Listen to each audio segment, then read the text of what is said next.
અપૂર્વ યશા શ્રીજી મહારાજ સાહેબનો જન્મદિવસ તેમના સંસારી પિતા પારસભાઈ શાહ અને સંસારી માતા ચંદ્રિકાબેન શાહે જીવદયાના કાર્ય કરી વિશિષ્ટ રીતે ઉજવ્યો. માંડવી ચેમ્બર ઓફ કોમર્સના માધ્યમથી ભુજપુર પાંજરાપોળના મૂંગા પશુઓને લીલા અને એકદમ તાજા નવજાતના 2500 કિલોગ્રામથી વધારે શાકભાજી ખવડાવી જીવદયાનું ઉત્તમ દ્રષ્ટાંત પૂરું પાડ્યું. માંડવી તારીખ 2/6/2025 અપૂર્વ યશા શ્રીજી મહારાજ સાહેબ ભવ્ય મહારાજનો જન્મદિવસ તેમના સંસારી માતા ચંદ્રિકાબેન શાહ અને સંસારી પિતાને માંડવી ચેમ્બર ઓફ કોમર્સના પ્રમુખ પારસભાઈ શાહે જીવદયાના કાર્ય કરી વિશિષ્ટ રીતે ઉજવ્યો.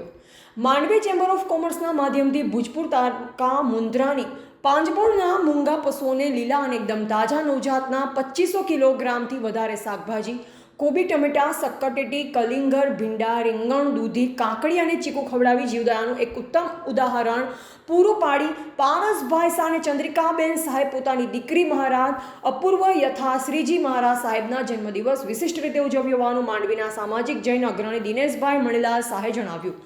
ભુજપુર તાલુકા મુન્દ્રા પાંજરાપોળની રૂબરૂ મુલાકાત લઈ આ સેવા યજ્ઞમાં જીવદયા પ્રેમી વિઠ્ઠલભાઈ સોની તથા માંડવી ચેમ્બર ઓફ કોમર્સના લીલાચારાના પ્રોજેક્ટ ચેરમેન નવીનભાઈ બોરીચા અને ચેમ્બર્સના ખજાનચી ચંદ્રસેનભાઈ કોટક જોડાયા હોવાનું માંડવી ચેમ્બર ઓફ કોમર્સના પ્રમુખ વાડીલાલભાઈ દોશીએ જણાવ્યું. રિપોર્ટર રમેશભાઈ ભાનુશાલી, નલિયાબડાસા, કચ્છ.